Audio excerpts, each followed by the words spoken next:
Great reporting as always, Anthony, but I don't know which emotion to feel. First, I'm happy at seeing the pig video, and then all of a sudden I see that brutal attack. You're playing with my emotions, but that's just the news, ladies and gentlemen. And if you want to follow more of it, go to lawandcrime.com to see the top trending stories. Now, here on the network, we're going to switch gears, and we're going to talk about Tammy Moorer. How could we not? This case is really fascinating, and we've been covering gavel-to-gavel coverage of it. But right now, I want to talk a little bit about where we are in this case, and I have a very special guest with me, criminal defense attorney and former prosecutor Mike Koribanics. Mike, great to see you. Great to see you as well. So I haven't had a chance to talk to you about Tammy Moorer. I'm going to start from the very first question here.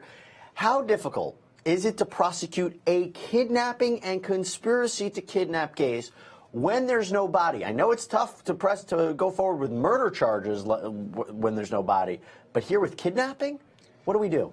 I think it's a very difficult case to prosecute. I mean, one of the elements of the crime, the actual element of the crime, is that you're taking someone from point A to point B without their permission. So how do you prove that case without the victim being in the courtroom and testifying to the jury that the Moores had no consent to take her from point A to point B, or how she got from wherever she went? I think it's difficult. I understand the concept of circumstantial evidence, but I still think that's a big element of the case, and I think that may, on a legal issue, not factual, a legal issue, may present some problems down the road. Because isn't it possible that they may have lured her to a location? And we know that we're seeing their communications between Heather Elvis and maybe Sydney Moore in the hours leading up to this. She made her own way to a location where they ultimately, I mean, if you want to believe that they had something to do with this, where they ultimately killed her, made her disappear. I mean, isn't that wouldn't be kidnapping, right? Well, it depends. I don't think it would be. I mean, each state has its own law that has a little nuance to it. In New Jersey, I don't believe it would be because there was no use of force that were taken. The luring, it would just be a deception for the bigger part of the crime, the murder. Yeah. This case is intriguing, and it's going to be intriguing for years to come if they get convicted, because I think it's going to have some very serious issues for appellate divisions to wrestle with. You know, we're not talking about the trial of Sydney Moore. Now, again, he was on trial for kidnapping charges, but that ended in a mistrial. It's a question about whether or not he'll be retried. He was sentenced to 10 years in prison for obstruction of justice for his activities involved in this case. But right now we're talking about Tammy Moore. She's a step removed. So right now what we've heard so much is how Sydney may be attached to the disappearance of Heather Elvis. But how is Tammy attached to it? Have we heard anything that significant, in your opinion, attaching her, besides the fact that, which we'll hear in a little bit, she didn't maybe like Heather Elvis? Well, that's the interesting part about talk about removed and detached, is the fact that there's really, like, you would think jealousy, but jealousy is not a crime. Jealousy maybe go to motive or intent, but it really doesn't go into the elements of the crime itself. And from some of the testimony I'm familiar with is they had an open marriage. Well, she's saying that now.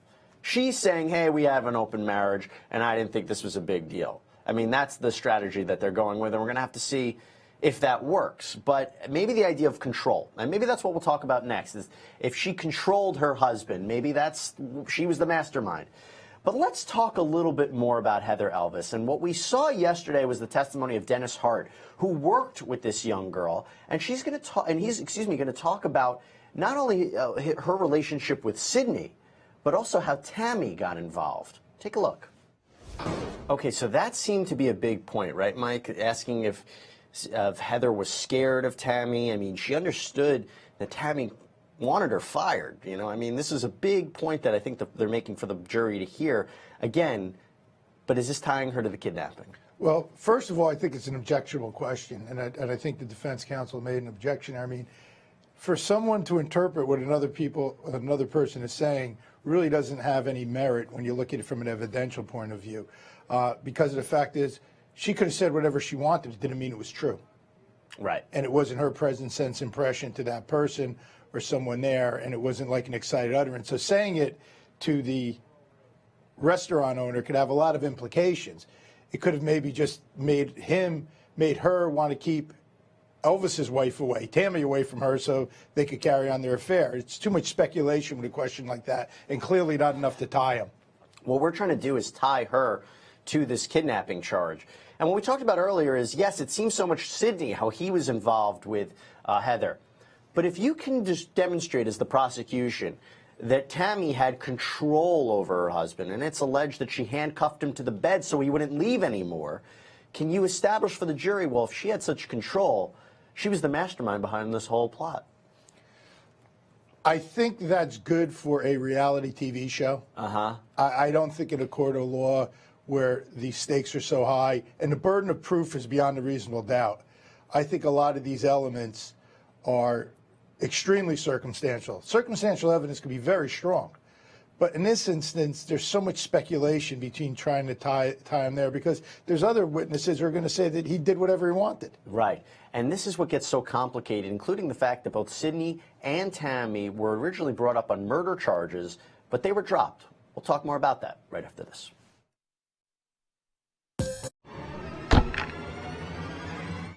Okay, let's break this down right now. I'm back here with Mike Koribanics. So they swabbed the Moore's house, they swabbed how their Elvis's car, trying to understand what happened to her. I'm not seeing the connection here, really. I'm not seeing what ties them so much to this disappearance of this girl. Besides the cell phone records from her phone and trying to communicate, what do we see from a DNA point of view? Do you? I don't, and this attorney's doing a great job on cross-examination. He's very controlled. He's not adversarial, but what he's doing is exactly what you just said, is he's showing the jury that all these things that you would expect to find at a crime scene that would lead to evidence wasn't there. So I think your point's well taken, and he's demonstrating it. Yeah, they said they didn't find any fingerprints from Tammy, or any of her DNA in Elvis's car. And one of the things that they said was that Elvis's car, that the family wanted to keep it for a while because it was the last thing that they had for her. But that means that they couldn't test it for a long time. That's a problem. Well, there's always a problem whenever there's a gap or window in time for evidence, because you want to preserve evidence as fresh as it can be. But DNA also is, DNA is easily transferable. DNA, a lot of people have a misconception about that. People could shake hands and have someone else's DNA, and they can transfer that DNA somewhere else. So it's not as clear-cut as it always seems. And actually, it wouldn't surprise me if you would have found in Elvis's car one of their DNA, but you sure didn't find Tammy's. Yeah, that's the key point right there. All right, everybody, we're going to take a quick break. When we come back, a lot more to discuss. Stay tuned here on Law and Crime.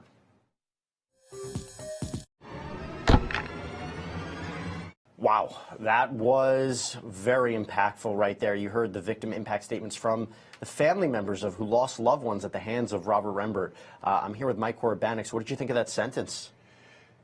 Well, it's basically a life sentence. I mean, he's going to be doing 20 years day for day. Then he has to start a 10-year term. I don't know what the parole eligibility is, but he's also got a life term, which means I don't think he's going to see the light of day.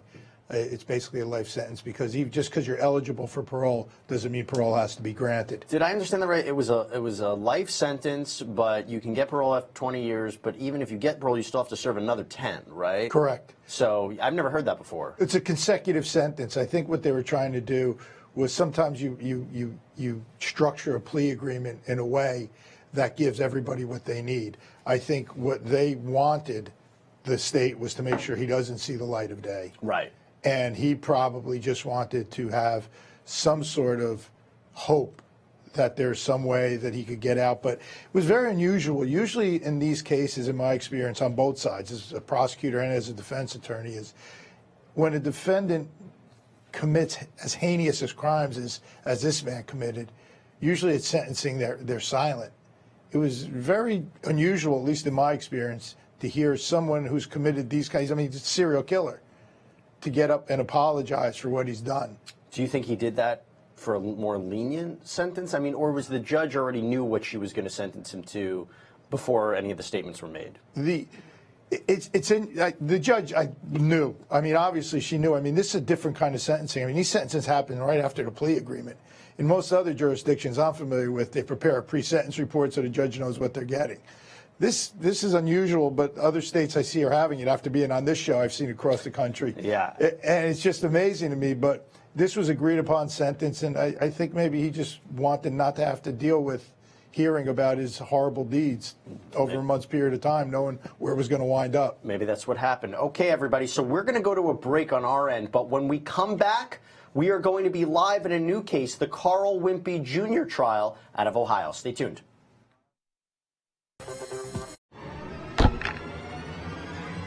I'm here with Mike Koribanics to talk a little bit more about it. The prosecutor's getting into the idea of let's get under what the defense is ultimately going to argue. What do you think of the strategy so far? I think it's a dangerous strategy.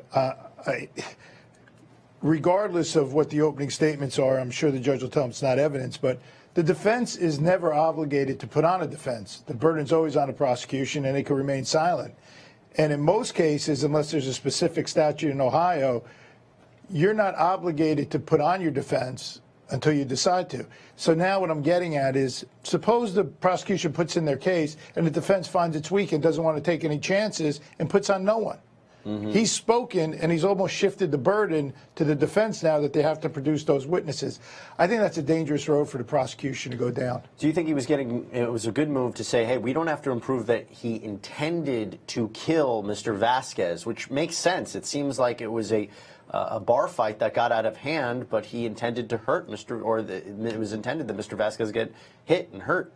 I think I think you make a great point there. I think sometimes prosecutors over-prosecute cases. Right. And it was funny, I almost felt like a bit of ease, like saying, okay, this prosecutor, as he brought that out, is not there to win. He's saying, this is the facts and the proofs we have, and this is what you need to decide. And I think that's always a good move, because I think it gives them credibility with the jurors. You know, Mr. Richter, who you hear was part of this fight with Mr. Wimpy, he was found guilty last month for complicity to murder and inciting violence. Have you seen a successful case like that before? I haven't seen anything like that. Maybe in a kind of a bar fight area, but I mean, again, that's an interesting charge that he was found guilty on. I've never seen it. I've never heard of it, because it appears that the two were disconnected. Right. This was there was an original fight, and the victim, who's now dead, came in to break it up. But he did nothing to further it. In fact, it seemed he was running away from it the whole time. So I wonder if it is interesting. Yeah, it is really interesting, and I wonder if the defense is going to present any evidence that Mr. Vasquez was an aggressor at any point in this confrontation. I'm not sure. This is the beginning part of the case. We'll have to take a quick break. When we come back, we'll be live, and we have a lot to discuss. Stay tuned.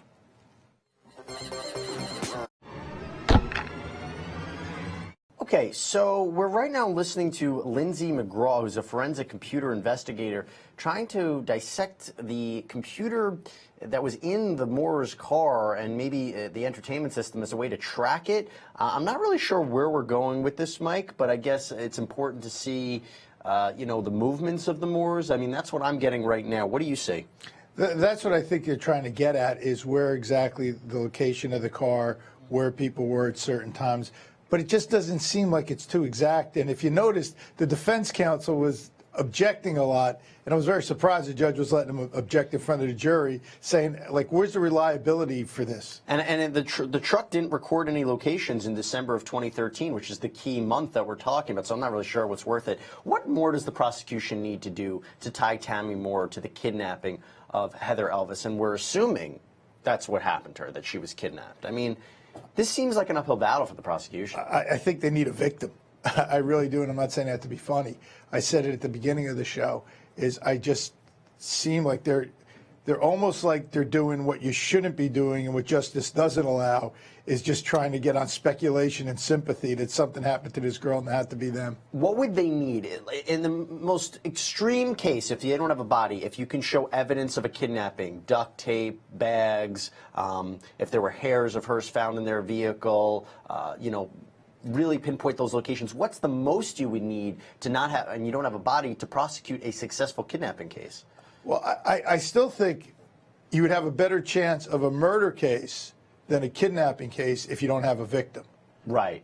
And I think you would need to at least have some DNA amongst the parties, victim included, at some location, at some critical point, in some critical vehicle, or something of that nature, or weapon, something like that. But there's nothing here. And they dropped those murder charges. They probably didn't think that they had enough even for that, you know, and that's what's crazy. We'll talk more about that. We have to take a quick break. But when we come back, we'll be live in the Moore courtroom, and Mike and I will break it down.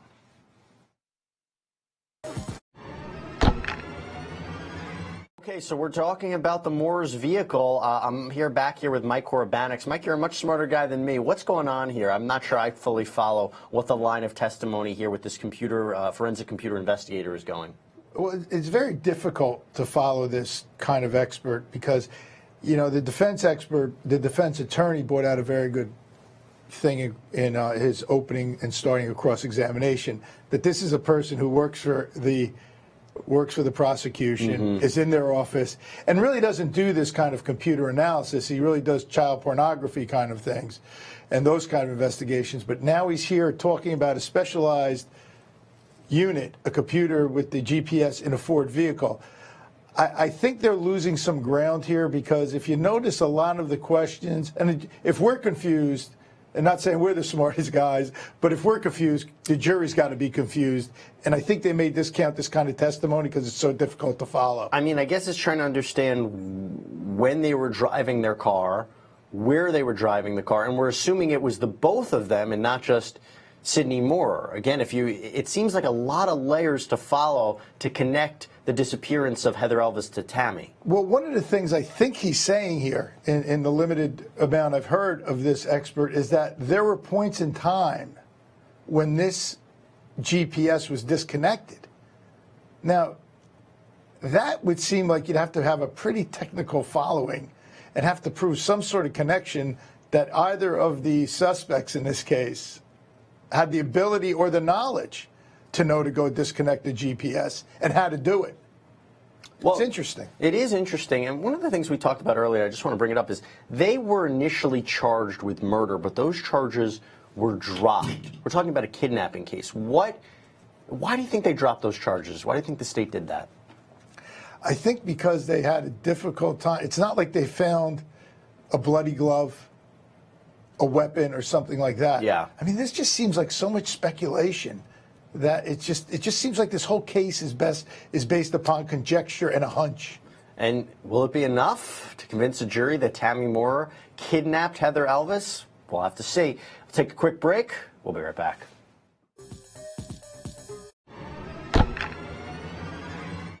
Okay, welcome back, everybody. I'm here with Mike Koribanics to break this down. Again, we're trying to track where the Moores were. I was finding the testimony earlier in the week, last week actually, very compelling, trying to match the cell phone records of Heather Elvis to that payphone that she kept trying to call, trying to match the pickup truck that was being, going one way and coming back at the early morning hours to the same location where her phone was pinged. Now, that resonated in my mind for the jury. Should that have been presented at a later point in their case as opposed to an earlier point? Because I wonder how much this is impacting them.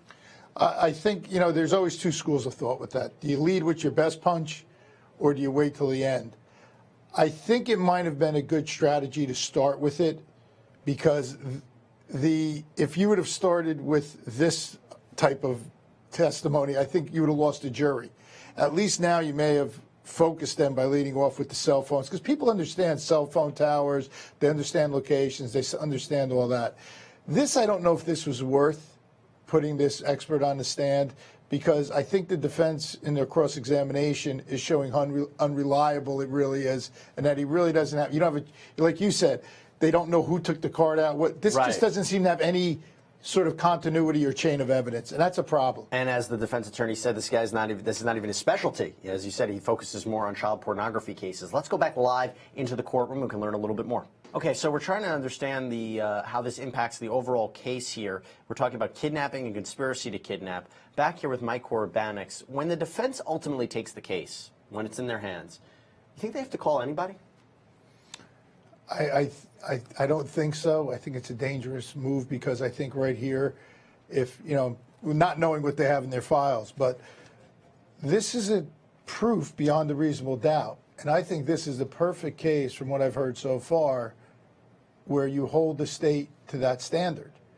And you tell the jury, there's a lot of conjecture here, but there's no proof beyond the reasonable doubt to convict. I think you put the defense on, you always are at risk of building the state's case, of filling in what they missed. It seems like what they're building is a case of suspiciousness, right? So what they really gave with that SD card was, okay, if there's this card in the vehicle that may be able to track your location, and the card is taken out before December, before Heather Elvis ultimately disappears, why was it taken out? And then the defense attorney says, well, maybe he took it out to use it in a different kind of device. And then you're saying, well, they're driving, there's this weird car driving in the early morning hours of Heather Elvis's disappearance. But then the defense attorney said, well, maybe there's a lot of trucks that drive in that area. So if you keep building this circumstantial suspicious case, have you seen it ever be successful to successfully prosecute somebody? I've seen it sometimes work at the trial level, but thank God we have appellate courts because they look and say, wait a minute, there's no way a reasonable jury with looking at this evidence could have convicted. So in other words, Mike, if I'm hearing you correctly, the prosecution needs to do a little bit more. I think they need to do a little bit more. I think they're looking for that last-minute Hail Mary pass, and they may not be Brett Favre. So. Well, we'll have to see. We are going to take a quick break. When we come back, we will be live in the Tammy Moorer trial.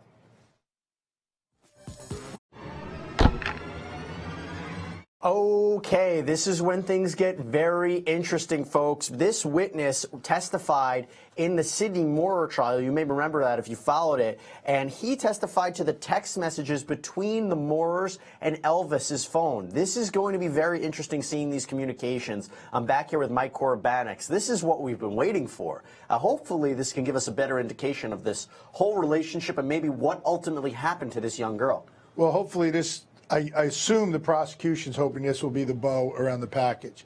All these things with the forensic, this, that, will be tied around because hopefully these text messages for the prosecution will give some context as to what was happening at what time and where. But it took a long time to get there. Short of a message from Tammy to Sidney, hey, we need to kidnap this girl and dispose of her body in an alligator pit, what kind of messages should we be looking out for? Signs that, hey, wait, this is evidence of something nefarious. What should we be looking out for? I think anything short of what you're saying would be really speculative. I mean, maybe you're hoping to say, did you take care of it yet? Do you know where you left her? Something like that. Have you spoken with her? Do you have her? Yeah, or is it just any kind of indication that Tammy really does not like Heather Elvis? Would that help at all? I think it would help, but I think a judge has to be very careful of letting that evidence in without anything more probative because it clearly would be outweighed by its prejudicial value. Mike, I love having you on, talking about these cases. Thanks for joining us this morning. Can't wait to have you back. Always a pleasure. Thank you. Of course. Okay, so here's what we're going to do. We are going to take a quick break, but when we come back, we will be live in that courtroom, and we can finally understand what was going on between these three people. And we're going to hear it from those text messages. So stay tuned here on Law and Crime.